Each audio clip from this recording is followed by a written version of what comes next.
We have spoken before about the temporary nature of a project team as opposed to the more permanent organization within a department, whether that organization within the department is called a team or a group or a squad or a tribe.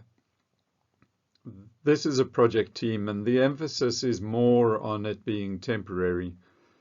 And so a working definition for this then is it's a temporary group of individuals assigned to all or part of a project to deliver the project product as defined in the product definition within the project constraints as defined in the project definition.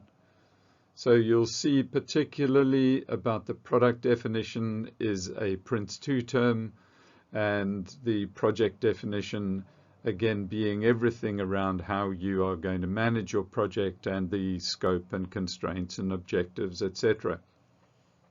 Now, temporary is they could be there, not only the project being a temporary thing where they may be there from beginning to end, although they might only be temporarily on the temporary project. So people come from cross-functional areas, particularly in an agile environment where you do want to have the business and the technical and the customer, the user, some other expertise and advisors, etc., who are permanently assigned to a project for the duration of that agile project. But cross-functional is an important factor to bear in mind about your team. They don't all come from the same place or same skills. And part of this then is that they have different managers. They're not accountable to you as their career manager or looking at their performance or their promotions, although you have input into how they are reported in terms of performance and perceptions. So you can be giving maybe more quantifiable feedback to their line manager and career manager than they might typically get, but they don't see you as having direct authority. So I've said there's an objective measure of their performance, if they are there for the whole duration, or you've got to change how you are measuring progress within their actual area of expertise for which they're only there for a temporary duration. And the thing about temporary resources who are not there for the duration is you are competing for their time. There's no end of demand on their time, or the flip side of that comment is generally the good people assigned to your project really are the in-demand people, and having a choice of projects, you need to keep them engaged in your project lest they think that another one is going to be better for them or better for their career, better for their skills building. Now we'll look at the generic definition of a team that we've used before, that is not a temporary team, but that we can learn from most directly. Let's expand on our earlier definition of an organizational team. So we've spoken about a project team and some of the idiosyncrasies of a project team versus a normal team, but let's have a look at this team definition again and how it can tie back to our project team very easily. So when we were looking at our earlier definition, we mentioned complementary skills. Now, the complementary skills we need from team members are also mentioned in the Project Management Institute's talent triangle as part of the requirements of a project manager. These three skilled requirements fall into three categories of technical or functional expertise, secondly, problem solving and decision making skills, and thirdly, interpersonal skills. These three complementary skills are very useful. In fact, they are essential, but they shouldn't be held up as the holy grail without which you cannot proceed as a project team. If you remember that each of us is creative, resourceful, and whole, and each of us have strengths which are developed to one level or another, You will find that a team can bring out the required mix of skills as you move from norming to performing, and then high performing.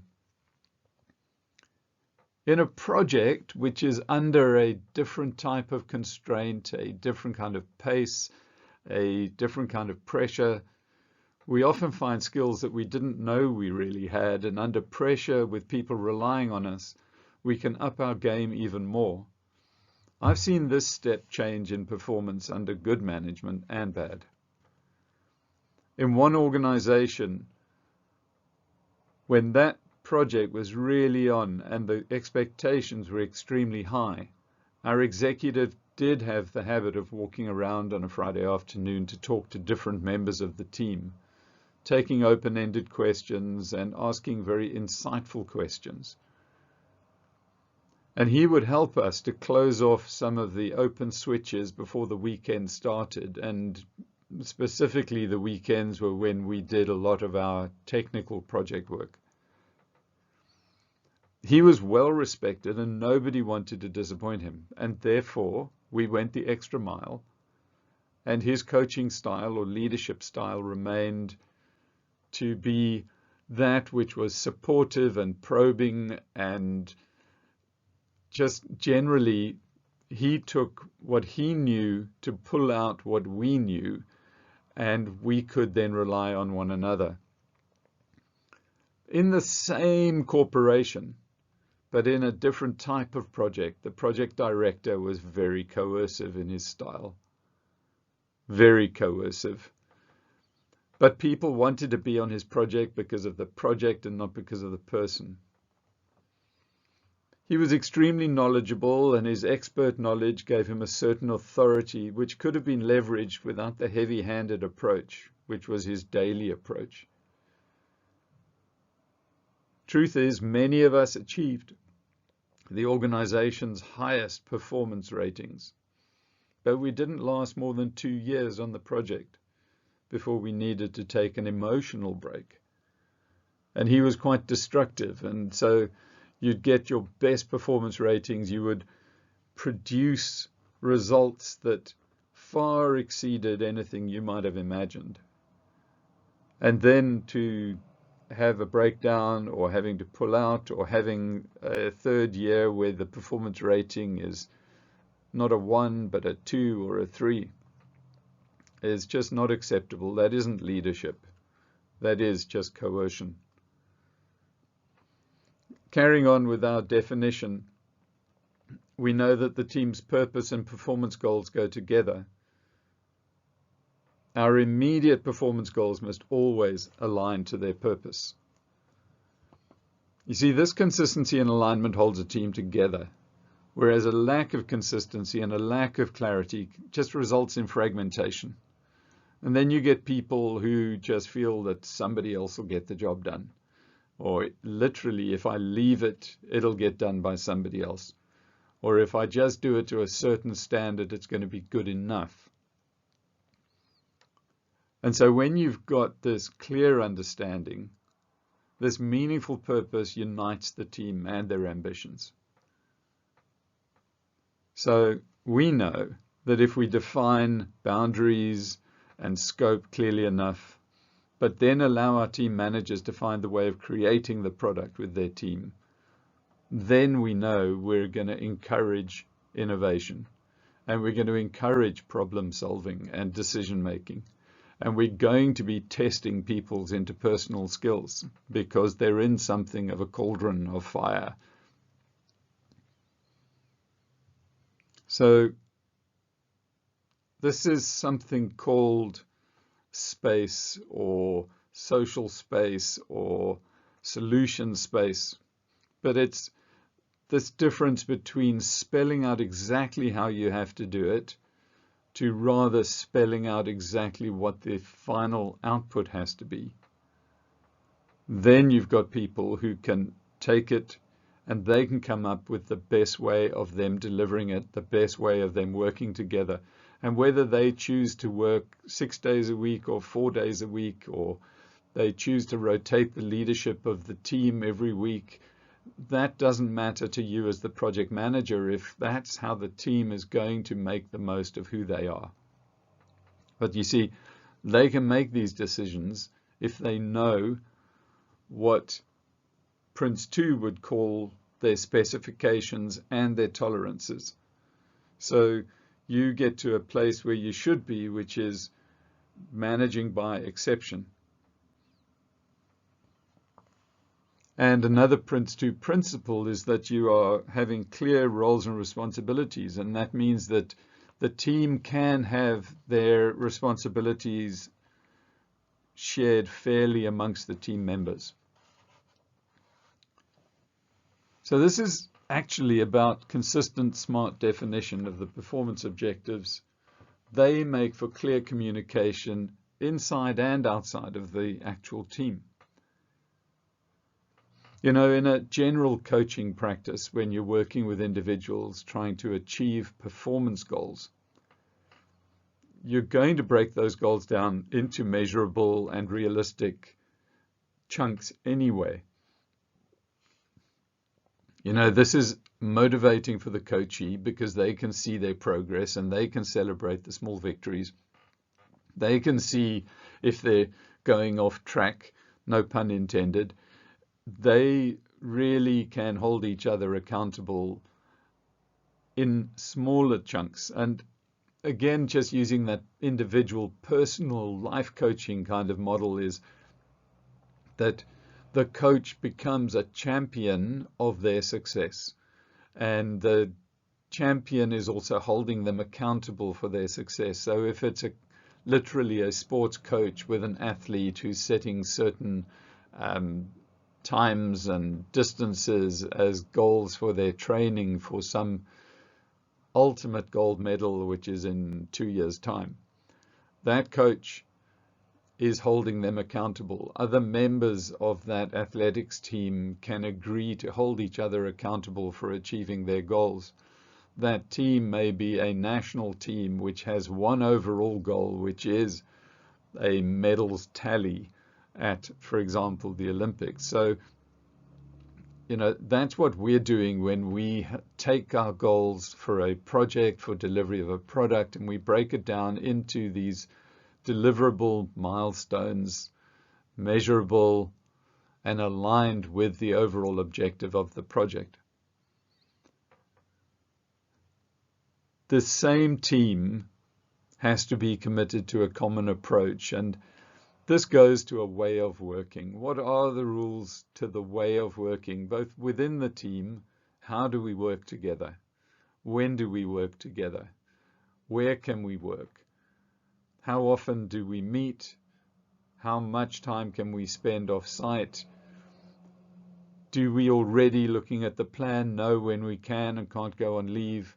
Are we going to commit to getting all of our timesheets submitted every Monday so that we don't score badly as a team somewhere in admin where they're measuring these things?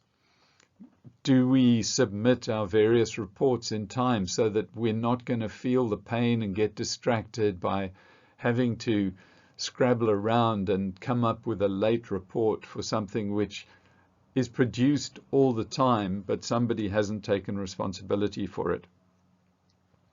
So this common approach is very much about our way of working. And if we're adhering to our way of working, then we're not needing that conflict resolution part of our interpersonal skills. We're of one mind on the basics.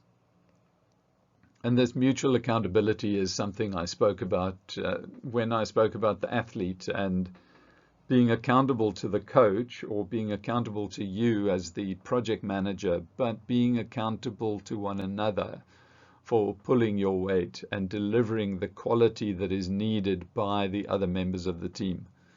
That you're aiming for the same timeline, you're aiming for the same level of quality, and if you're not, then you can be held to account. And that's the root of the word of accountability, that you're giving your team members permission to pull you up if you're not pulling your weight and you're not meeting their needs. So one of these things about mutual accountability is I was coaching an executive team many years ago at the same time that the Soccer World Cup was going to be on. And we took something of the Soccer World Cup and teaming and all of that as something of a framework.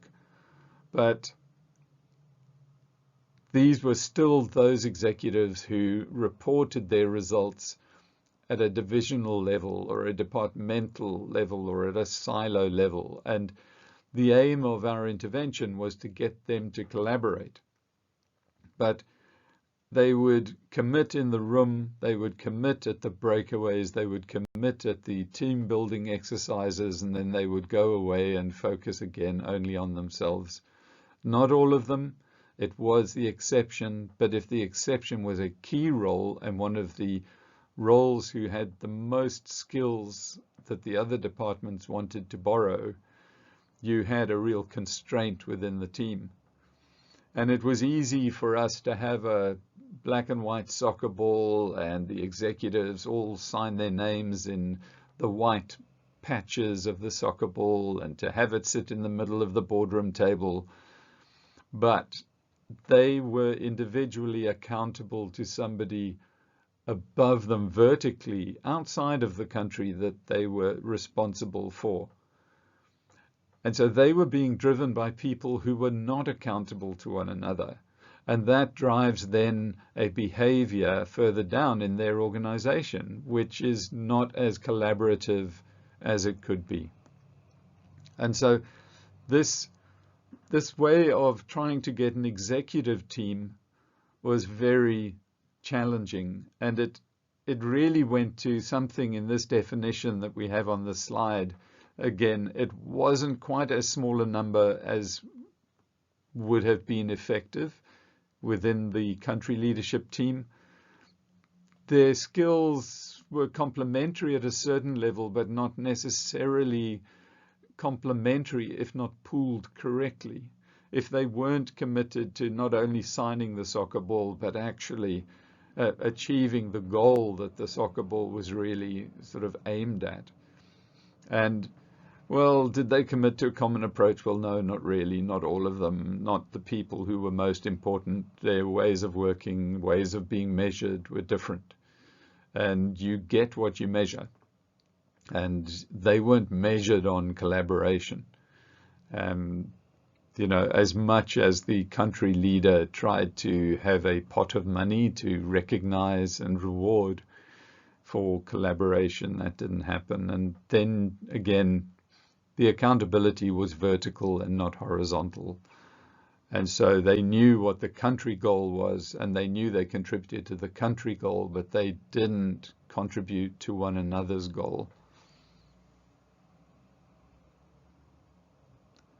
And that is a summary of not only an organizational team, but a project team. And I think that you might see now how you are coaching for teams to pull out the best of the individuals, and the only way you can help to pull out the best of the individuals is to engage with the team itself as well in driving out these, making the most of complementary skills, of being very clear with them about the purpose and the performance goals, and ultimately cascading the meaning of the project within the organization and getting them committed to that common way of working, because you hold them accountable for their individual delivery of their sort of way of working, admin results. And then not only are you holding them accountable, but encouraging this mutual accountability within this temporary team who have no loyalty other than to the meaning and purpose of the project and to one another.